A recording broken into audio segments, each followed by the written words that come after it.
In today's video, I'll be introducing you to a new work permit program in Canada, which I believe a lot of people will be interested in. So for this work permit, you're not required to take the English language proficiency assessment, which is the IELTS. Also, you don't need to provide a job offer for the 2 streams out of these 3 streams that we're going to talk about. And your employer does not need to provide an LMIA, which I believe is always an issue sometimes. And another interesting thing is that the proof of funds is 2,500 Canadian dollars.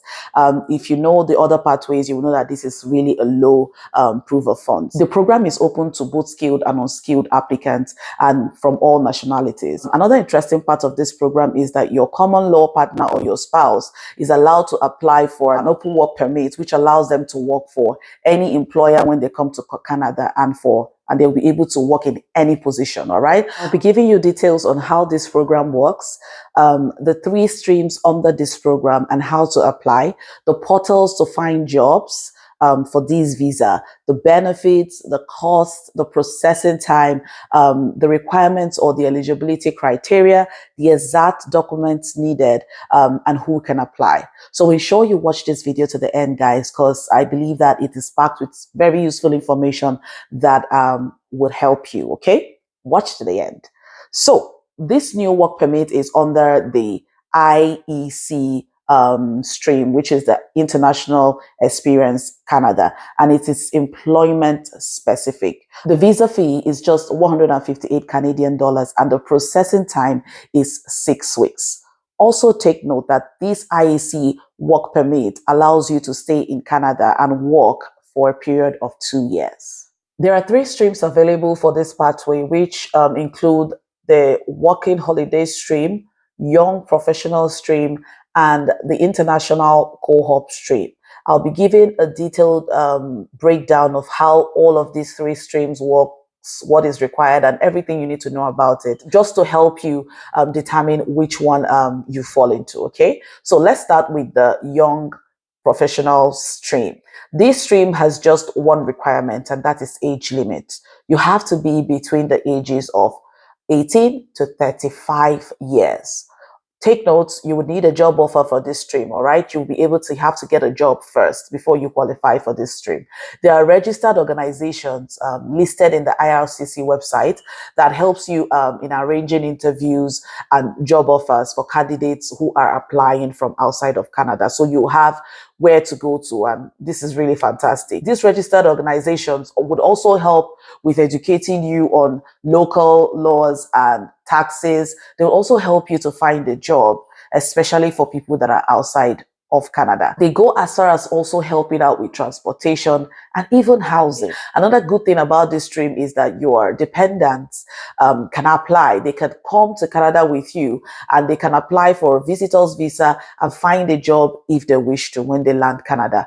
There are lots of vacant positions right now. So if you have the skills needed, you would get an offer when you land Canada. Also, these registered organizations post these job openings often. Okay, the links of all these registered organizations will be on the description box of this video, and just to help you see what they're about. I'll also be showing you a demonstration of how you can find jobs and apply for them through these registered organizations later in this video. Just ensure that you keep watching. The next stream you can apply under is the International Co-op Internship stream. The work permit offered here is the employer-specific work permit. This stream provides work permits to students registered at the post-secondary institution in Canada. So let me break this down. Many Canadian institutions provide students with internships as part of their study course, and you can get your certificate without completing the assigned internship. So what happens here is that the company where you are doing your internship will provide an employment-specific permit, allowing you to work for them after completing your studies. The main requirement for this is that you would have to apply for your work permit while you are while your study is ongoing, not after you have completed the course, as you would need to complete the internship experience as part of your studies. Secondly, the internship you are offered must be directly linked to the field of study. Apart from these requirements, you don't need anything else. You don't need IELTS, no LMIA, and you can apply directly for a work permit for this one. So if you're thinking of completing a study course in Canada, ensure that your university offers an internship program before applying to that school, so that you won't have to spend time searching for jobs after your study course ends. If you're enjoying this video so far, please don't forget to hit on the like button and subscribe to the channel. Show us some love. Thank you. The third stream is the working holiday stream. For this stream, you don't need to provide a job offer. You can come to Canada and search for a job when you're here for a holiday. You don't need to provide an LMIA, no need to take an IELTS test. The only requirement for this program is that you would need to be a citizen of the listed countries that are allowed to apply for this program. So on IRCC website, you have 45 countries listed for this program. So if you are a citizen of any of those countries listed, you will be qualified to apply for this stream when you come to Canada for holidays. So the idea of this is that you can come to Canada and work and then fund your travel expenses. You can also work in Canada for multiple employers for this pathway, for this stream. And remember, you don't need a job offer beforehand. And you can apply for work visa during this period of time. This is the easiest stream with the lowest requirement as far as I'm concerned, except for the fact that you have to be a citizen of the listed eligible countries. But for the two of the other streams, anyone can apply from anywhere in the world. And I think the requirements for those streams are fairly easy to fulfill too. So here are the portals you need when you need to apply for the job, and also when you need to find internship. The first thing you should do is type in IEC Canada on Google and open the official IRCC website. Go to who can apply to check your eligibility, and then choose your country of residence from the drop-down menu. If you are from Australia, for instance, select that country and you will see the streams that your chosen country is eligible for. But if your country is not listed, just click on not listed. And when you do that, it will come up with the options that you have as a non-listed country. You will also see the recognized organization option on this page. Click on that, or on the first if it applies to you. So when you apply following the steps and your application gets an interest, all right, you'll be required to pay a fee of $770. Please take note, application is free. It is only when your application is selected that you are required to pay this fee. After getting a job offer, the next steps will be as follows. Step 1, you will enter the IEC pool on the IRCC website, and you will wait for your ITA or invitation to apply. The application process is similar to the express entry, where you'd have to create a GC key to log in. Step 2, gather all your documents, as you will have 10 days to accept your ITA.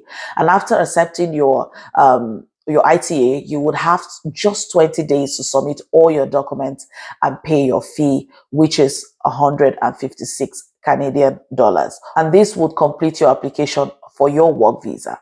Please note, some of the documents that you need for this application might take some time, like the police clearance certificate, which is your PCC. This basically is dependent on your country. So make sure that you have all of these ready in advance before your application, as the time frame for your submission is pretty slim. Let's talk about the documents needed after you get your ITA or your invitation to apply. The number 1 document needed is your proof of funds. Unlike other immigration programs, which will need more than $13,000 for your proof of funds, this one only requires you to have $2,500 in your bank account. All right.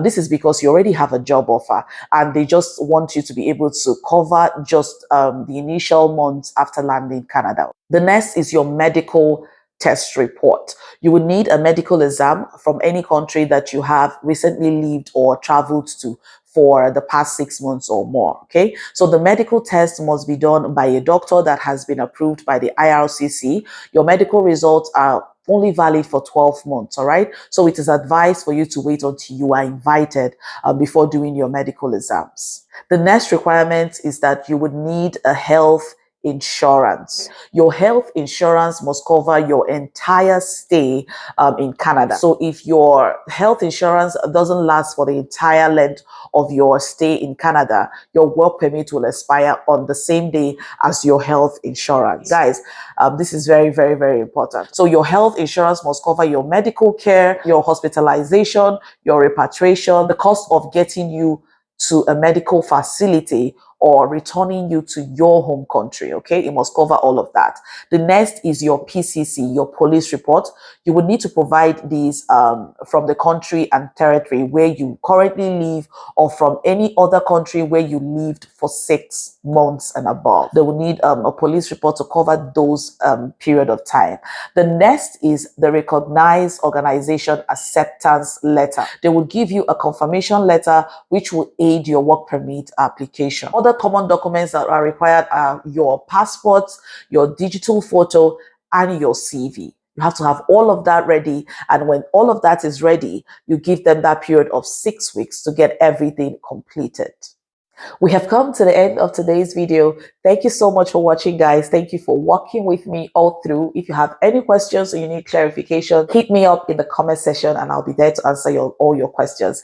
And I also want to encourage you all to watch my other videos because I believe they are very packed. They are very useful. Please go click on the link in the description and watch my other videos, and also watch my vlogs, you know, where I share lifestyle and other things, other fun things. If you love those kind of videos, head in there and watch them too. Okay. Thank you so much for watching. Thank you so much for your support. See you all in my next video. Bye.